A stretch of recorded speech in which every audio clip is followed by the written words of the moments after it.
another day, perhaps.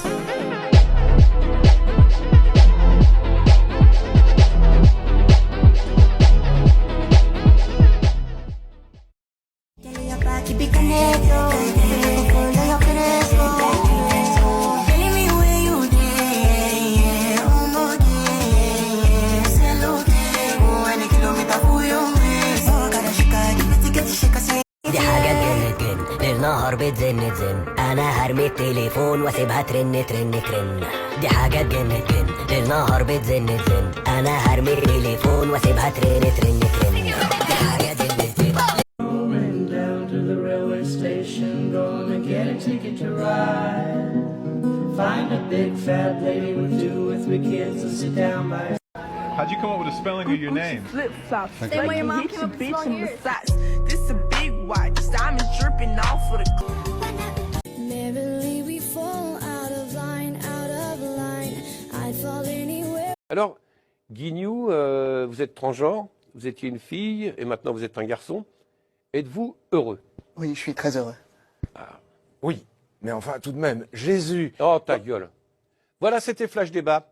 À demain. Don't even know what that is. Where are you trying to eat it? Give it to me. It's my ice cream.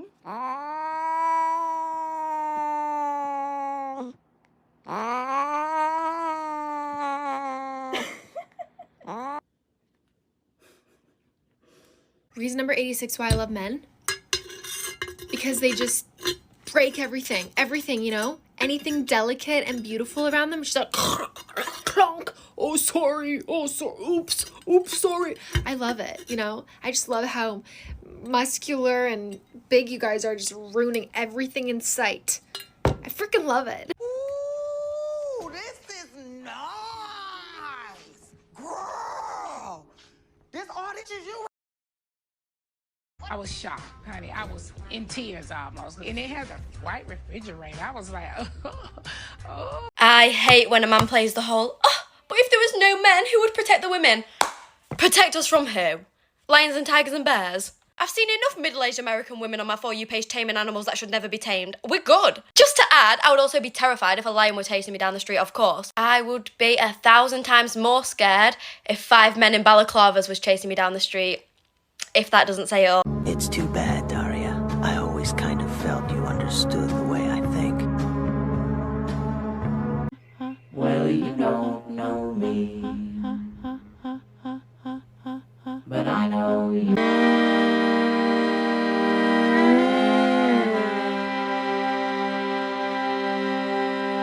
I know my hair is brown. My hair's always been brown my entire life, okay? I am confident that it's brown. It's been brown my entire life. Confidence is having trust in yourself, not showing off. And you're probably like, how is that I'll tell you why. Having trust in yourself is confidence, okay?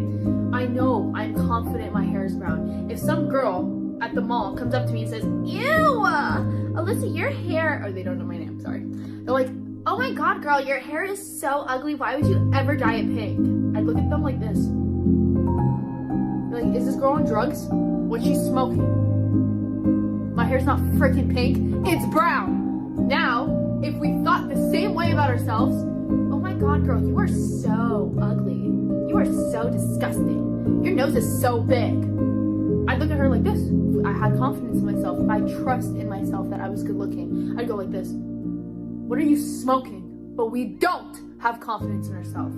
We lack trust in ourselves. Trust that we are decent people. Trust that we are good-looking people. So you want to know how you trust yourself? You keep promises to yourself. You want to promise? You can promise yourself to go to the gym, and you go to that damn gym. That's keeping trust. You trust yourself. Oh, now I know I have diligence. Now if somebody says, Alyssa, you are so lazy. I'm not going to be like, I know. I'd be like, hell no, I'm not. You're damn lazy. Yes, having confidence is not faking it until you freaking make it, you idiots. All these people on the internet telling you, let's just have to be confident. You grow your lashes out, you do this. No, you build trust within yourself.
quality do you select for in a species if you want them to become more intelligent?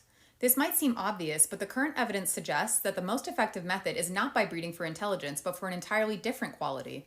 When we compare ourselves to what we know about Neanderthals, we have a number of reasons to believe that they were more intelligent than us on an individual level. Their brains were larger and they engaged in cooking food, tool making, and all kinds of other things. But it seems there was one quality more pronounced in us than in them that allowed us to survive in conditions they could not. Unrelated to the Neanderthals, a Russian geneticist in the 50s decided to explore if he could domesticate the silver fox, which was a particularly aggressive candidate for his experiment.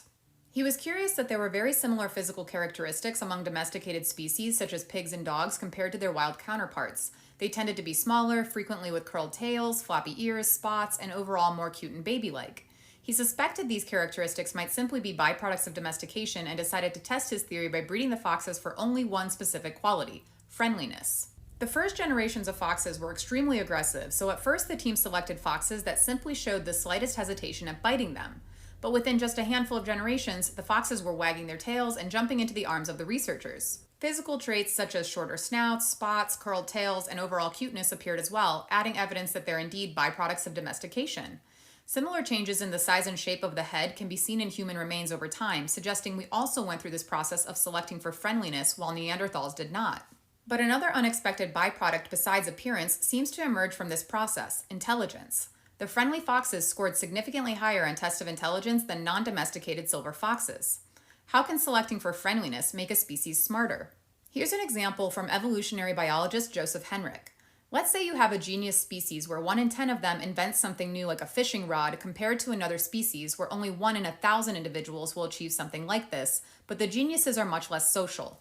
If teaching the technology to another member of the species has a 50% success rate, but the geniuses only have 1 friend to teach, while the social species each have 10 friends to teach, only 20% of the genius group would learn how to fish, while in the social group it would reach 99.9% of the species. So there is now a theory that our friendliness is what allowed us to survive changing environmental conditions while other species died out.